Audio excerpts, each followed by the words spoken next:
नमस्कार, जनवार्तामध्ये आपलं स्वागत। रंगत संगत प्रतिष्ठान आणि साहिल फाउंडेशन तर्फे जिंदादिल पुरस्कार सुधीर गाडगीळ यांना प्रदान करण्यात आला। या कार्यक्रमाला अभिनेते दिग्दर्शक अभिराम भडकमकर, प्रसिद्ध कवयित्री प्रतिभा शाहू मोडक, मनीष खाडीलकर, प्रतिष्ठानचे अध्यक्ष ॲडव्होकेट प्रमोद आडकर आदी मान्यवर व्यासपीठावर उपस्थित होते। यावेळी बोलताना गाडगीळ म्हणाले की आईकडे असलेला उमदेपणा, सकारात्मकता, ताजेपणा माझ्यात आला। प्रत्येक मुलाखतीतून वर्षभर पुरेल असं शिकत मी स्वतःला चार्ज केलं। पुण्यामुळे या शब्दांच्या दुनियेत आलो। पुणेकरांच्या प्रेमाची ऊब अशीच राहू द्यात असंही ते म्हणाले। पत्रकारितेतून मिळालेलं संदर्भाचं ज्ञान आणि भान आणि पुणेकरांमुळेच आपण इथपर्यंत पोहोचलो।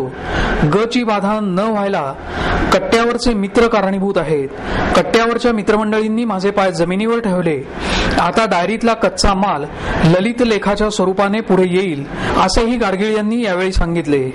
यावेळी बोलताना विठ्ठल कामत म्हणाले की निवेदक या शब्दाचा अर्थ लक्षात घेताना मला असं वाटतं की नि म्हणजे निवडक, वे म्हणजे वेधक, द म्हणजे दर्जेदार, क म्हणजे कल्पक हे चारही शब्द गाडगिळांच्या बाबतीत सार्थ ठरतात। समोरच्याला समजावून घेणं, प्रेक्षक कोणता आहे याचं भान ठेवणं याची जाणीव त्यांना आहे।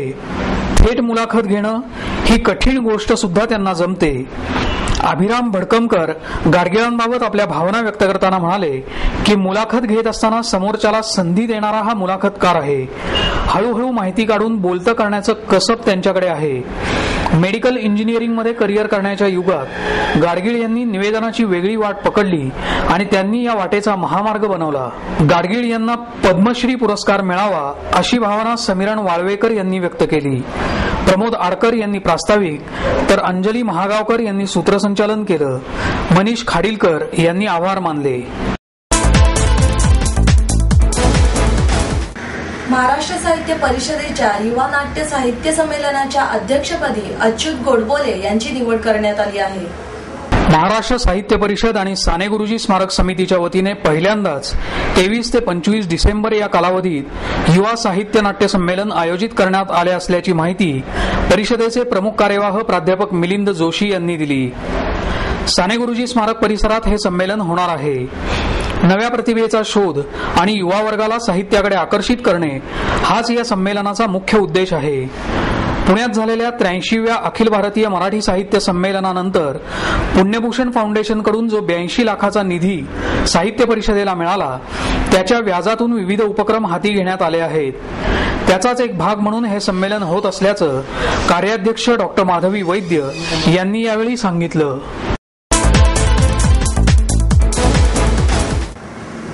पुण्यातील 100 वर्षापेक्षा जास्त परंपरा असलेल्या गणेशोत्सवाला सध्या बीभत्स रूप येत असून स्पीकरच्या भिंती उभारू नका असे आवाहन संगीतकार अतुल गोगावले यांनी केले। पुणे पोलीस आणि विघ्नहर्ता न्यास यांच्या वतीने गणेशोत्सवातली शिस्त पाळणाऱ्या मंडळांना संगीतकार अजय अतुल यांच्या हस्ते पारितोषिक वितरण करण्यात आलं।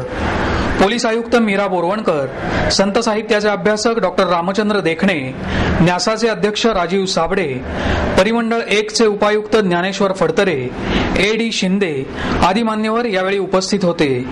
विविध मार्गावरील 41 गणेश मंडळ आणि 18 सामाजिक संस्थांचा यावेळी सत्कार करण्यात आला।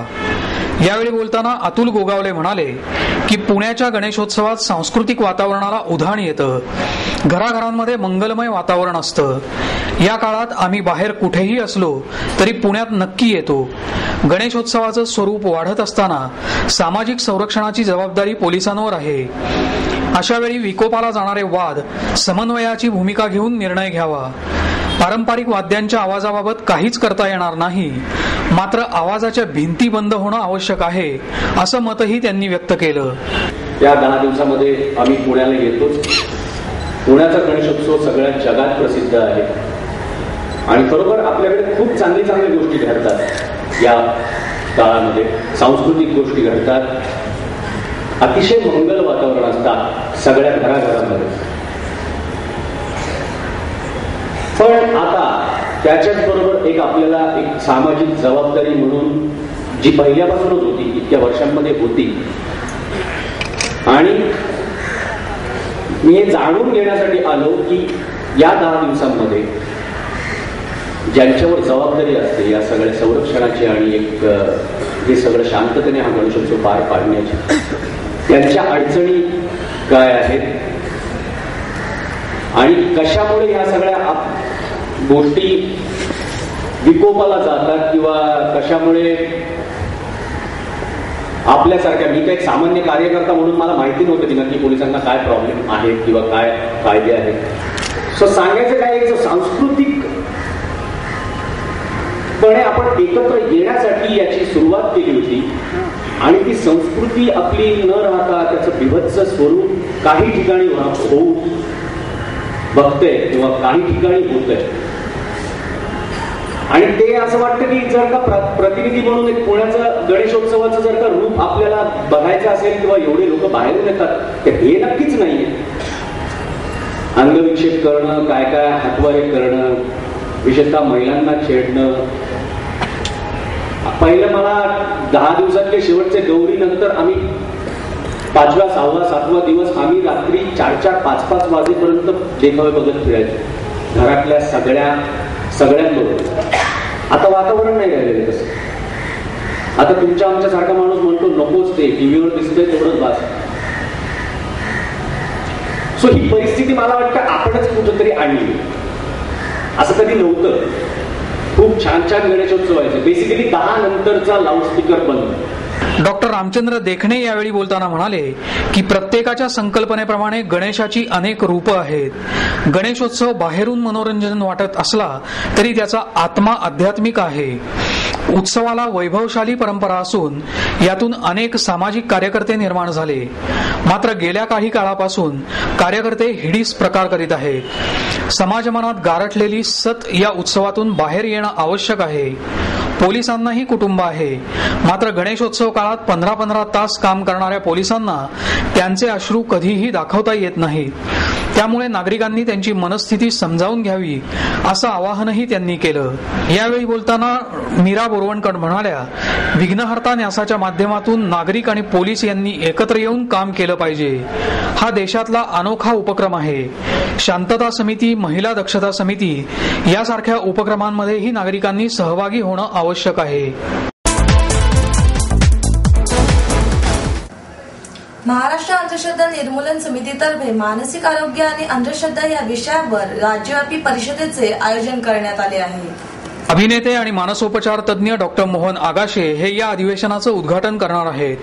जळगाव इथले डॉक्टर प्रदीप जोशी, रायगडचे डॉक्टर प्रदीप पाटकर, साताऱ्याचे डॉक्टर हमीद दाभोळकर आदी मानसोपचार तज्ञ या परिषदेत मार्गदर्शन करणार आहेत, अशी माहिती समितीचे अध्यक्ष डॉक्टर नरेंद्र दाभोळकर यांनी पत्रकार परिषदेत दिली. यावेळी समितीचे कार्यवाह मिलिंद देशमुख हेही उपस्थित होते. मानसिक आजार हा आपल्याकडे कलंक समजला जातो. या आजारावर प्रगत औषधोपचार उपलब्ध असूनही ते घेतले जात नाहीत. त्यामुळे मानसिक आजाराविषयी राज्यभर मोहीम राबवली जाणार आहे. औदासिन्य आणि व्यसनं या विषयावरही प्रबोधन केलं जाणार आहे. या मोहिमेची सुरुवात 40गाव इथल्या परिषदेपासून करणार असल्याचं डॉक्टर दाभोळकर यांनी सांगितलं. शासनाने प्रत्येक जिल्ह्यात जिल्हा मानसिक आरोग्य प्रकल्प राबवण्याची घोषणा केली आहे. शासनाने केवळ योजना न करता हा प्रकल्प जरूर राबवावा. औदासिन्यता आणि व्यसन हे अलीकडच्या काळातील मोठे मानसिक आजार ठरण्याची शक्यता जागतिक आरोग्य संघटनेतर्फे वर्तवण्यात आली आहे. या पार्श्वभूमीवर शासनाने हा प्रकल्प राबवावा. या प्रकल्पात समितीही सहभागी होईल अशी ग्वाही डॉक्टर दाभोळकर यांनी यावेळी दिली. अंधश्रद्धेचा वापर करून मानसिक आजारावर उपचार करणाऱ्या व्यक्ती आणि ठिकाणांची माहिती समितीतर्फे जमा करण्यात येत आहे. या संदर्भात कुणाला काही माहिती असल्यास ती जरूर कळवावी. त्यांचं नाव गुप्त ठेवलं जाईल असं आवाहनही डॉक्टर दाभोळकर यांनी यावेळी केलं. महाराष्ट्र अंधश्रद्धा निर्मूलन समिती राज्य पातळीवर ची एक परिषद मानसिक आरोग्य आणि अंधश्रद्धा याच्याबद्दल जळगाव जिल्ह्यातल्या 40 गावला 27 नोव्हेंबरला पूर्ण दिवस घेते आहे. याचं एक कारण असं की 40 गावला जो दर्गा आहे त्या दर्ग्यावर मनोरुग्णांच्यावर ज्या अघोरी स्वरूपाचे उपचार केले जातात ते काही महिन्यापूर्वी उघडकीला आले आणि त्यामुळे त्या निमित्ताने लोकांच्या समोर मानसिक आरोग्याचा, आजाराचा आणि संबंधित अंधश्रद्धांचा प्रश्न मांडावा यासाठी ही परिषद आहे. या परिषदेचं उद्घाटन सुप्रसिद्ध मानसोपचार तज्ज्ञ आणि त्याचबरोबर अभिनेते मोहन आगाशे करणार आहेत. याच्यामध्ये doctor Pradeep Joshi Jalgaon, doctor Pradeep Patkar Panvel, doctor Hamid Dabholkar Satara असे काही मानसोपचार तज्ज्ञ भाग घेणार आहेत. आणि या तीनही बाबीवर याच्यामध्ये विचार होईल. एक म्हणजे मन आणि मनाचं आरोग्य कसं सांभाळावं, दुसरी गोष्ट म्हणजे या संबंधामध्ये अंधश्रद्धा कोणत्या आहेत आणि त्याच्यावरची उपाययोजना काय, आणि तिसरी गोष्ट म्हणजे या गोष्टी घडूच नयेत याच्याबद्दलचे प्रतिबंधात्मक उपाय काय. त्यामुळे परिषदेच्या शेवटी आमची अशी कल्पना आहे की आम्ही एक मानसिक आरोग्य व अंधश्रद्धा याच्या प्रबोधनाचा जाहीरनामा प्रसिद्ध करणार आहे. आणि त्यातल्या महत्त्वाच्या गोष्टी अशा की मनाचा आजार हा आजही आपल्या समाजामध्ये कलंक मानला जातो. याच्याबद्दल पुरेशी जागृती होणं आवश्यक आहे. दुसरी गोष्ट अशी की आत्ता नुकतंच महाराष्ट्र शासनाने जाहीर केलेलं आहे की जिल्हा पातळीवर ते मानसिक आजारावरची उपचार केंद्र तयार करणार आहेत. त्याच्याबद्दल सर्वतोपरी मदत करणं. तिसरी गोष्ट म्हणजे नजीकच्या काळामध्ये डिप्रेशन आणि ॲडिक्शन, उदासीनता आणि व्यसनाधीनता हे आजार असतील त्याच्या संदर्भात उपाययोजना करणं. आणि चौथी म्हणजे अंधश्रद्धांच्या बाबी वाढवणाऱ्या उपचार पद्धती ज्या दर्ग्यावर किंवा कुठल्याही ठिकाणी चालू असतील त्या रोखणं. या स्वरूपाचा एक प्रबोधनाचा जाहीरनामा महाराष्ट्रासमोर मांडून त्याची अंमलबजावणी करणं अशी कल्पना आहे. गुजरात शहरातील सुरळीत वाहतूक आणि नदी स्वच्छ राहण्यास तेथील सत्ताधीश आणि नागरिकांची स्वयंशिस्त जबाबदार असून वाहतूक विजन नसल्याने वाहतुकींची कोंडी होत असल्याची खंत पुण्याचे महापौर यांनी व्यक्त केली. फेब्रुवारी महिन्यात होणाऱ्या महानगरपालिका निवडणुकांच्या पार्श्वभूमीवर भारतीय स्त्री शक्ती जागरण आणि दृष्टी स्त्री अध्ययन प्रबोधन केंद्राच्या वतीने मला नगरसेविका व्हायचंय या प्रशिक्षण कार्यशाळेचं आयोजन करण्यात आलं. ज्येष्ठ पत्रकार आनंद नागाशे, आमदार गिरीश बापट, स्त्री शक्ती जागरणच्या अध्यक्षा शालिनी बापट, दृष्टीच्या सचिव अंजली देशपांडे यावेळी उपस्थित होत्या. महापालिकेत लोकप्रतिनिधी म्हणून काम करताना नागरिकांना भेडसावणारे प्रश्न कसे सोडवता येतील याकडे अधिकाधिक लक्ष दिलं पाहिजे. महापालिकेत नगरसेविका म्हणून काम करताना बहुतेक महिला सभासदांऐवजी त्यांचे पती आणि कुटुंबीय सर्वत्र वावरताना दिसतात. हे चित्र बदलण्याची गरज असल्याचं सांगून राज्यपाल म्हणाले, महिलांना आता 50% आरक्षण मिळालं आहे, त्याचा योग्य तो उपयोग करून शहरातल्या समस्या सोडवण्याचा त्यांनी प्रयत्न केला पाहिजे. नागरिकांना भेडसावणाऱ्या समस्या सोडवण्याची जबाबदारी ज्या प्रकारे लोकप्रतिनिधींची आहे तशीच काही जबाबदारी ही नागरिकांचीही आहे. या एकदिवसीय कार्यशाळेत महापालिकेचे कामकाज या विषयावर आमदार गिरीश बापट, निवडणुकीची पूर्वतयारी या विषयावर माजी महापौर कमल व्यवहारे, मी नगरसेविका या विषयावर डॉक्टर प्राची जावडेकर, नागरी समस्या समजून घेताना या विषयावर महाराष्ट्र टाइम्सचे निवासी संपादक पराग करंदीकर यांनी, तर नगरसेविका प्रशिक्षणाचे महत्त्व यावर यशदाचे प्रकल्प संचालक सुनील धापटे यांनी मार्गदर्शन केलं.